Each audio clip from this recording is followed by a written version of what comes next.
जितने आस्था चैनल पर कथा सुन रहे हो, जितने फेसबुक और यूट्यूब पर सुन रहे हो, बहुत सावधानी से सुनना। 2 बार पशुपति व्रत कर लिए, आपने ये कर लिया, आपने प्रदोष कर लिया, आपने सोमवार कर लिया, आपने सारे अनुष्ठान कर लिए, बहुत सारे उपाय भी करे, तो सोमवार के दिन भगवान शंकर को अगर जल चढ़ाया जाता है तो हमारे घर में शीतलता का अनुभव होता है। आज बहुत सुंदर सा एक उपाय है, बहुत सुंदर सा, ये फुलेरा दूध के उपाय शायद आपकी जिंदगी में सबके काम आएगा, सबके काम आएगा। फुलेरा दूध के दिन बहुत कर्जा है, चूक ही नहीं रहा, पैसा ही नहीं रहा, व्यापार चले तो कर्जा चूके, उनके लिए भी निवेदन करूंगा। एक धतूरा बेलपत्री के पेड़ के नीचे शिवलिंग का निर्माण कर कर फुलेरा दूज के दिन उस धतूरे को अपनी कामना कर कर हल्दी में भिंगोकर उसको भगवान शंकर को समर्पित कर दीजिए अपनी कामना कर कर। उसी हल्दी की एक बिंदी अपने साथ में रुमाल में लगाकर अपने व्यापार व्यवसाय की जगह पर लेकर जाइए। कर्जा धीरे धीरे धीरे धीरे जब चूकेगा, जब लक्ष्मी आएगी तो लक्ष्मी की वृद्धि भी वो करता महाराज। ये फुलेरा दूज के उपाय। जिस दिन माँ जगतजननी जगदम्बा अंबा स्वयं भगवान शंकर को मौन होकर देख कर विलापित होती है, नैनों से नीर बहता, शिव को हुआ क्या। शमी के पेड़ के नीचे हम क्या कर कर जाएं कि हमारी कामना सिद्ध हो जाए, या बेलपत्री के पेड़ के नीचे हम क्या कर कर जाएं कि हमारी कामना सिद्ध हो जाए। एक लोटा पानी, एक कलश जल, उसमें चंदन घोलकर अक्षत के 5 दाने और पीपल के 2 पत्ते उसमें डालकर शमी के पेड़ के ऊपर उस जल को समर्पित कर कर आप अपनी कामना बोलकर जिस कार्य के लिए जाते हैं वो कार्य मात्र 3 दिन में सफल हो जाता है। आपको लगे कि आपका बेटा सरकारी नौकरी की तैयारी कर रहा है, गवर्नमेंट नौकरी की तैयारी कर रहा है, या जॉब की बहू तैयारी कर रही है, बेटी तैयारी कर रही है, वो खूब मेहनत करे। आपका बेटा भी मेहनत करे, बहू भी मेहनत करे, बेटी भी मेहनत करे, जो नौकरी की तैयारी कर रहे हैं, खूब मेहनत करो दिल से। पर घर का यदि एक व्यक्ति भी बेलपत्र के वृक्ष के नीचे सफाई कर देता है और एक शिवलिंग का निर्माण कर कर पूजन कर कर 5 बेलपत्र समर्पित कर कर बाबा से ये प्रार्थना कर लेता है कि उसका इंटरव्यू, उसको पास होना चाहिए, उसकी नौकरी लगना चाहिए। मेरा देव अधिदेव महादेव, अगर आपने सोमवार की अष्टमी को ये करा है, या शिवरात्रि 12 महीने आती है, किसी भी शिवरात्रि पर करा है, या सोमवार के दिन करा है, या प्रदोष के दिन करा है, तो उसका फल आपको मिलता जरूर है और उसकी जॉब लगती जरूर। एक बेलपत्र के नीचे जो झाड़ू लगाई, बुआरी लगाई, सफाई करी, शिवलिंग का निर्माण करा, पूजन करी, आराधना करा और 5 बेलपत्र जो समर्पित करा, वो सहज नहीं।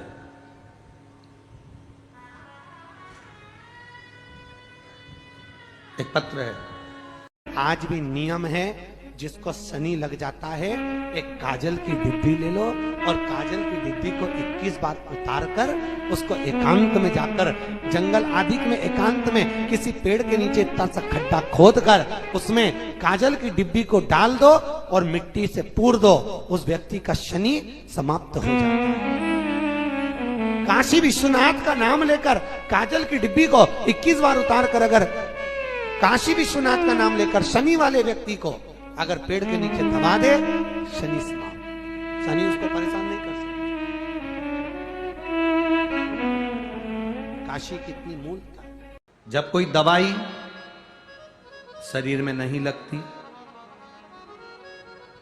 शुगर हाई जा रही है, बहुत ऊपर जा रही है, गोली खाने से भी कंट्रोल नहीं हो रही, एक बेलपत्र के ये 2 पत्ती के बीच में आप लोग थोड़ा सा चैनल के माध्यम से आप जरूर उसका स्मरण करेंगे, और जितने भी लोग यहाँ बैठे हैं वो एलईडी के माध्यम से स्मरण करेंगे। 3 पत्ती की बेलपत्र रहती है। जिसको प्रैक्टिकल करना है वो यहां से जाकर भी कर सकता है, कहीं पर भी कर सकता है। करना जरूर, कहीं सियोर वाला महाराज झूठ तो नहीं बोल रहा, इसलिए प्रैक्टिकल करते रहना चाहिए। इतने सारे पत्र आए हैं, इन्होंने भी तो प्रैक्टिकल करा, तो फल मिला कि नहीं मिला? करो, कहीं सियोर वाला झूठ बोलकर तो नहीं गया, प्रैक्टिकल जरूर करो। 3 पत्ती का बेलपत्र होता है।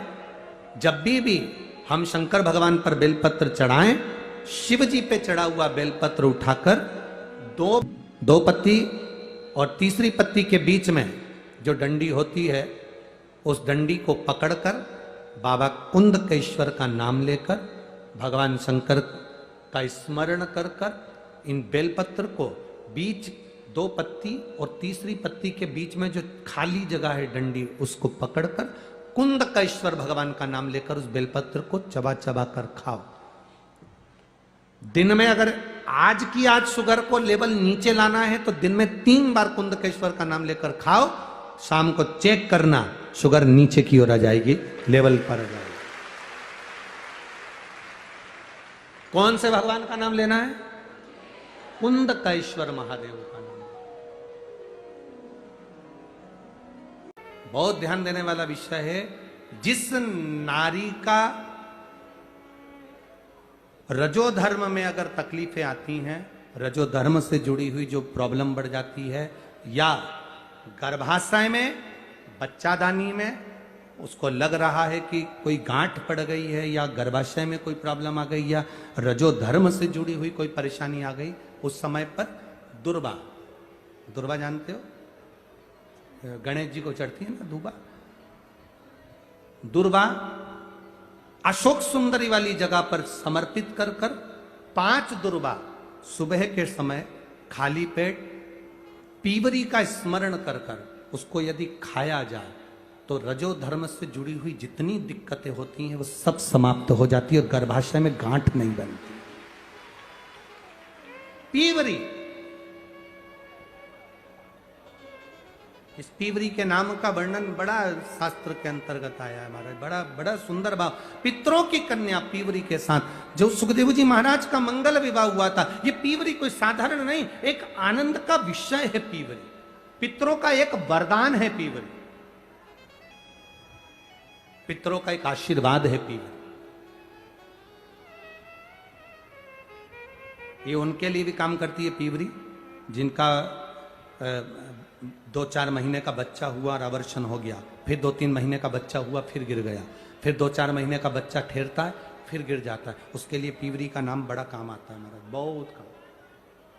बेलपत्र समर्पित कर वो बेलपत्र को पीवरी का स्मरण कर सोमवार की अष्टमी के दिन उस बेलपत्री को खा लिया जाए तो बच्चा फिर 2-4 महीने का गिरता नहीं है, बच्चा पूरा जन्म लेता है और विकलांग नहीं होता, अच्छा बच्चा जन्म लेता है। पीवरी के नाम का इतना गुणगान है। ये 2-3 जो नाम होते हैं पीवरी का, एक तुमरुका जी का, ये नाम ऐसे हैं जो हमारे जीवन को सुख प्रदान करते हैं। जिसको चर्म रोग हो जाता है, सफेद चमड़ी जिसकी पड़ जाती है, या सोरासिस जैसी बीमारी भी हो जाए, या चर्म रोग किसी भी तरह का हो जाए, कोई खाज हो गई या चर्म रोग हो गया, गाय पूर्णिमा के दिन जब अपने बछड़े को दूध पिला रही हो और बछड़ा जब दूध पी रहा हो, दूध पीते पीते बछड़े के मुख पर फेन आ जाता, उस फेन को चम्मच में निकाल लीजिए। बछड़ा जब दूध पीता है तो उसके दोनों साइड फेन आ जाता है, उस फेन को चम्मच में ले लो और पीवरी माता का स्मरण कर सुखदेव जी महाराज की धर्म पत्नी पीवरी का नाम लेकर देवाधिदेव महादेव का स्मरण कर चर्म रोग वाली जगह पर उसको लगाओ, थोड़ी देर बैठो, उसके बाद आधे घंटे के बाद स्नान करो, 2-3 बार करोगे, चमड़ी अपने असली रंग में आना प्रारंभ हो जाती है और चर्म रोग धीरे धीरे समाप्त होने। पीवरी विद्वत्ता का एक स्वरूप है। सुखदेव जी महाराज की धर्म पत्नी पीवरी का नाम कोई साधारण नाम नहीं। श्री शिवाय नमस्तुभ्यम, सब बोलिए एक बार जमकर, श्री शिवाय नमस्तुभ्यम। प्रैक्टिकल जरूर करना, कहीं सियोर वाला महाराज झूठ तो नहीं बोल रहा। शास्त्रों की बातें हमारे जीवन में हमें सुख प्रदान करे, इसलिए इस भाव का आनंद करते हुए आज की कथा को विराम देते हैं। श्री शिवाय नमस्तुभ्यम। मेरे चैनल को सब्सक्राइब करें, बेल आइकन प्रेस करें, जिससे कि आपको लेटेस्ट वीडियो की नोटिफिकेशन मिल जाएगी।